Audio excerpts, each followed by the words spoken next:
Welcome back to Disputes and Perspectives. I'm Adam Asara, a partner in the newly founded Reed Smith office here in Denver. And I've got a special guest with me, Liz Graffeo, one of our new partners who just recently joined us. Welcome, Liz. It's great to be here. So you're obviously new to the firm, but it sounds like you're already getting busy and got a bunch of different activities and projects. In fact, I think you're even working on a deal now. Tell the audience a little bit about what your practice is and what you do. Yeah, absolutely. I would say I've got sort of two main streams of work. One is my sort of bread and butter daily advising public company clients on just their ins and outs every single day. Any sort of securities offerings they're doing as they face governance issues, just the day-to-day things you face as a public company. And then the other half of my practice is really doing a lot of public company M&A, strategic transactions and things like that. And that is what, when I joined Reed Smith, came on hot and heavy. And so I'm right in the midst of several larger transactions. And for your capital markets practice, have you always done that? Oh, absolutely. Yeah. I actually was a first year doing a whole wealth of different things, and I got staffed on an IPO. And it was in that moment that capital markets hooked me, and I have never looked back. What is it that draws you to doing capital markets work? I think it's the energy. I just feel that adrenaline rush. Like I think even in my personal life, I'm a little bit of an adrenaline junkie. And getting in there on a big deal and trying to balance all the different things that come with that, it just really lights me up. So for those of us that don't do your practice area, let's sort of start with sort of the run up or ways that one can, turn their company public. What phase of the process do you typically get involved in? I would say for me, because I'm pretty pure capital markets, I come in when the company is going to start thinking about an IPO. So fairly far down the path, or a public company that has been public for a while and they're thinking about some sort of strategic transaction. And of course, here I'm talking specifically about the transaction part of my practice rather than that day-to-day governance, which is more with quite advanced public companies that are already in the midst of it. But when we're looking at a new IPO company, I'm pretty close to when you're really starting to strategically think about going in that direction.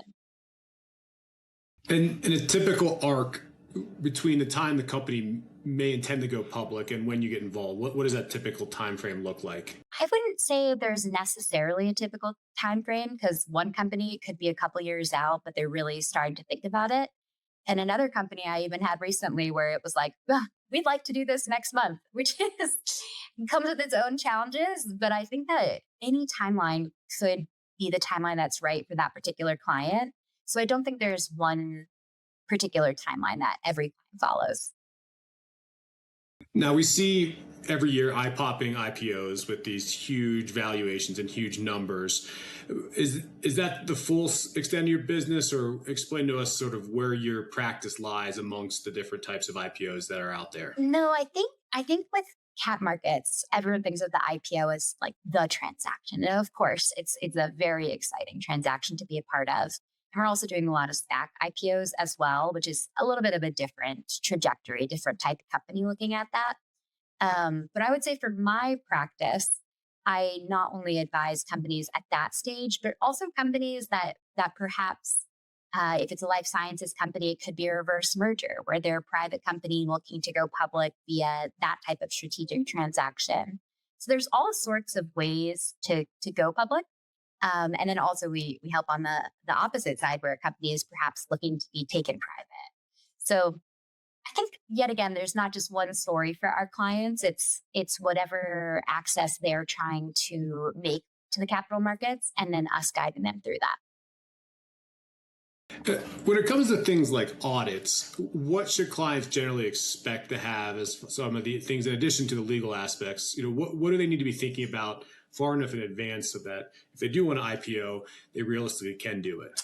I think that's right, that engaging that audit relationship as early as you can is key. And so we do see different clients approach that in different ways, and very different when you're thinking about a SPAC IPO, where you may be engaging auditors more near in time to your transaction. But I think that from an auditor perspective, it's just really important to start engaging on that relationship and get your team quite prepared on what they're going to need to be doing. Thankfully, today, there are a lot of advisors that will help hold the hand of a company that is trying to go through an IPO, and they'll actually help them figure out what that process looks like. And then we also come in hand with those advisors to do that background work. Now, to me, I always hear the reason to do an IPO is to get capital, to do a host of things, including, potentially expansion of business lines, all those things. What are typical reasons that your clients are seeking an IPO? That is spot on. I think it's the access to capital, being able to really engage with a new set of investors and raise money for the company. When it comes to an IPO, certainly that's always the goal, but it doesn't always happen. Is that right? Absolutely. Yeah. And especially if you're thinking about a company that has reached out to us a couple years in advance, there's really no way to predict what you're going to look like 2 years down the line. You may have changed an entire business model. Like think about, I again, calling to the life sciences type of company, so much can change for that company in a 2-year period. And so, no, I think you can come to us as advisors when you sort of have an idea. And then thankfully here at Reed Smith, we've just got a wealth of different experts. And so if IPO is what you're thinking first, but then at some point it makes sense to pivot to a different type of strategic transaction or a different type of fundraising mechanism, we have all the expertise here at Reed Smith. You mentioned some of your practice also involves capital markets and mergers and acquisitions. Is that right? Yeah, absolutely. Okay, tell us a little bit about what that world looks like. So I would say that in the public company M&A space, my traditional transactions there are two public companies that are going to merge in some way, whether that's a reverse merger where just one company is kind of taking over the other company's public entity, whether that's two companies coming together because they feel like they have benefits for each other that would make them better as a combined entity rather than two separate entities. And in either of those settings, we would walk our client down the path of becoming the ultimate listed company, or perhaps delisting and handing that reign over to a new company. So have you done work on both the side of the company acquiring as well as the company being acquired? Yes, I have. I think both sides are quite exciting and just tell a different story for the company. And when you're on the acquisition side, from your perspective, what are the main areas you're focused on for purposes of driving the deal and establishing the key issues that matter for your practice? When you jump into a deal like that, you're really kicking off the board advisory work. And that means that the company is evaluating what their options are. They're perhaps looking at peer companies, looking at strategic opportunities. And there is a lot of upfront discussion about engaging those other parties in the right way and exploring your options as a company to expand your company. And that is the most exciting part, I think, for a company to really kick off and envision what the future could look like. Once you get that all set up, you are jumping into a transaction. That is negotiation. Once you sign a deal, doing your shareholder meeting, figuring out what the transition relationship is going to look like, and then getting to closing. Because it's certainly an issue that's popped up from time to time, with respect to states of incorporation, things like that, obviously historically look at Delaware, but we're now seeing players like Nevada and Texas come in. Do you have a sense of where that may be heading from a preference and whether we truly are going to see a flee out of Delaware, or this may just be a moment in time? I wouldn't necessarily categorize it as a flee out of Delaware, but rather an increasing of optionality. I agree on the Texas. I've done recently Washington. And then at Reed Smith, I will say we are actually doing quite a bit of international work as well. So where the company is incorporated internationally, it is doing a public listing on a US exchange. And so each of them, again, tells their own story of what's right for the company. And having those new options, it provides opportunities for the client to explore. In particular, you may never know, whatever the client's business happens to be, there could be a state or country that's going to offer them substantial benefits based on whatever that governing structure is in that location. And I think that is an exciting thing to explore for companies. So I think it's a benefit to have more optionality. And yet I do think Delaware will continue to prevail as the most common. I want to talk a little about the deal process itself. I litigate, it's not my area, but I can see sort of this peak and then downturn from a deal itself. And I'm just curious from your perspective, like how the deal feels from the lawyer's perspective and how that sort of arc looks like and what it feels like when you're in that, I guess, apex and then working your way down as well. Absolutely. I will say I am currently in that apex on a couple of deals. And for me, the apex is just an extraordinary thing to be a part of, to see that many parties acting in concert. It really is an impressive machine to watch and to be a part of. But I would say that from a strategic perspective, the arc begins in a way where everyone's brainstorming, what is this going to look like? And for many lawyers, myself included, that allows you to really design a deal hand in hand with your client and whatever target you may be looking at. So that is an intellectual state of practice, I would say, that is a unique part of a deal, and that it could last any time from a month and you find the right partner to several years of considering those issues. So the beginning of this arc could be quite long, it could be quite short. But then once you get into the actual, you are in it with a target, or you are the target, and you are now negotiating across from perhaps one firm, perhaps many firms, and you have to really consider all of the issues.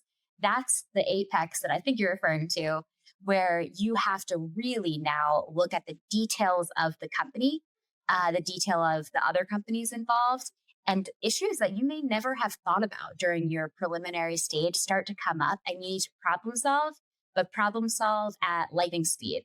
And I would say that for me, that is truly the most exciting part, because you never know what's going to come up, and you get to really engage with various different lawyers on how to problem solve.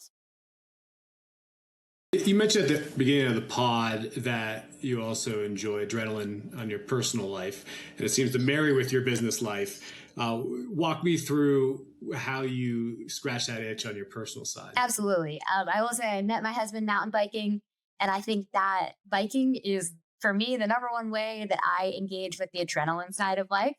I did recently have a child, so a little less biking adrenaline junkie in my life at the moment.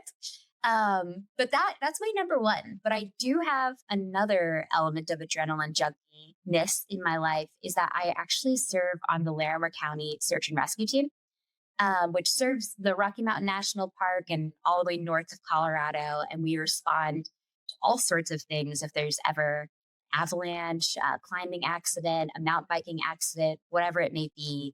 And I do get a lot of joy out of that part of my life as well.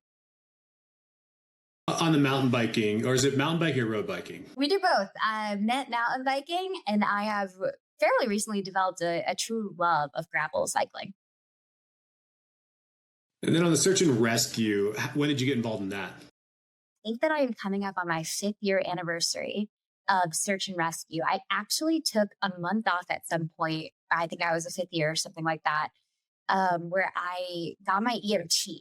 I had actually had a really bad mountain biking accident myself, and it just felt at that moment like a personal thing I needed to do. So I took, I think it was about 3 or 4 weeks off, became an EMT, and then joined the search and rescue team. And since then, I've been able to serve my community in that way. Have you ever had a deal at that apex point while you're also doing a search and rescue? No, to be frank, the answer to that is no. I think I'm either... That's the lovely part about deal flow, is that if you are in an apex on a deal, you are all in on that. And then when you're in sort of a downtime, you really can offer yourself and your adrenaline junkiness to other aspects of your life. When it comes to the other sort of side of the practice, you mentioned governance. Is that right? Yes. All right. Let's give the audience a little bit better sense of what that looks like.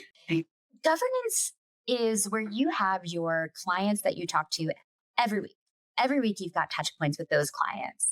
And the capital markets are constantly evolving depending on political circumstances, what different agencies are doing, and just general international and just US economic conditions. And so at any point throughout a given year or a given cycle, you're going to be facing different issues. For a moment, it was climate change, another moment, cybersecurity, whether it's taxes. You're just guiding your client through every one of those issues. And at each time, you need to be very tapped into the capital markets and into what other entities are doing so that you can market check for your client and give them the best advice for how they handle these different trends, but for their specific needs.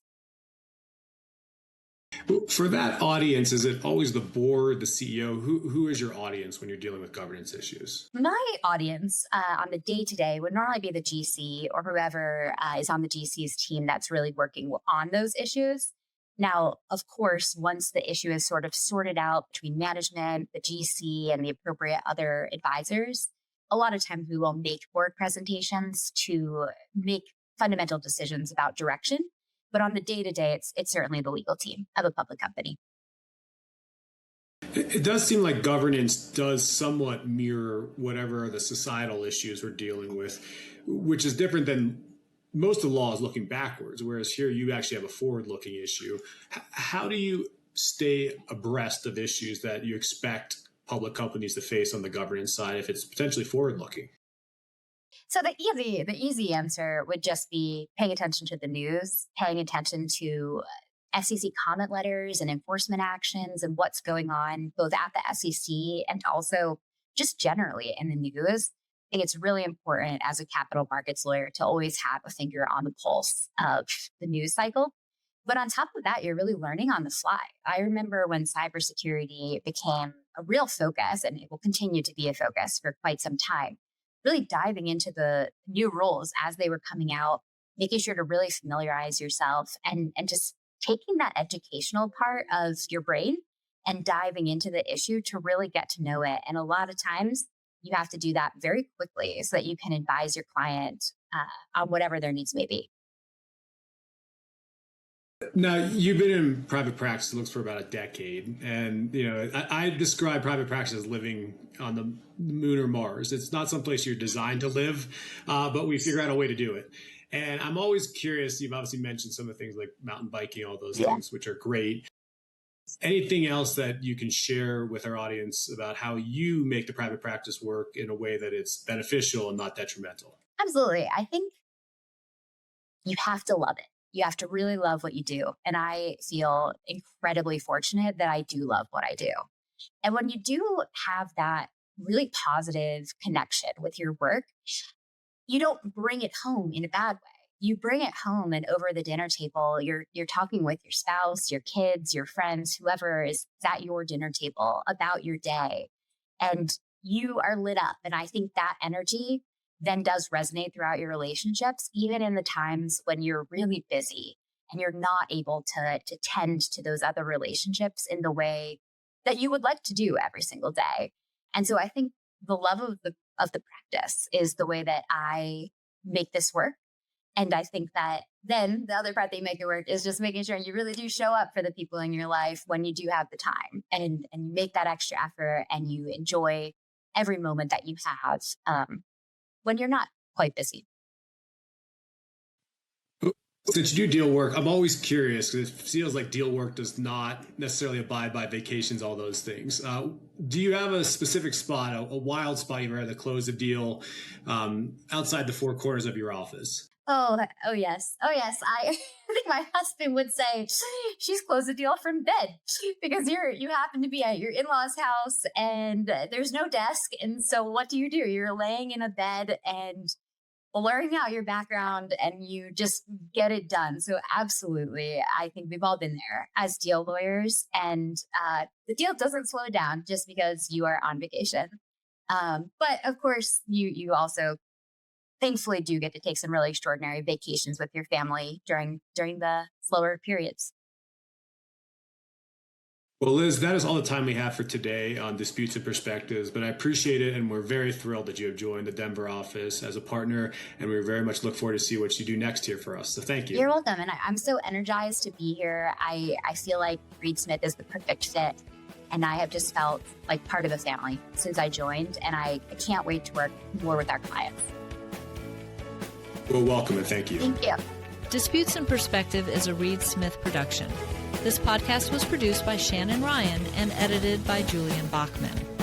For more information about Reed Smith's litigation and dispute resolution practice, please email disputesinperspective@reedsmith.com. You can find our podcast on podcast streaming platforms, reedsmith.com, and our social media accounts at reedsmithllp. This podcast is provided for educational purposes. It does not constitute legal advice and is not intended to establish an attorney-client relationship, nor is it intended to suggest or establish standards of care applicable to particular lawyers in any given situation. Prior results do not guarantee a similar outcome. Any views, opinions, or comments made by any external guest speaker are not to be attributed to Reed Smith LLP or its individual lawyers.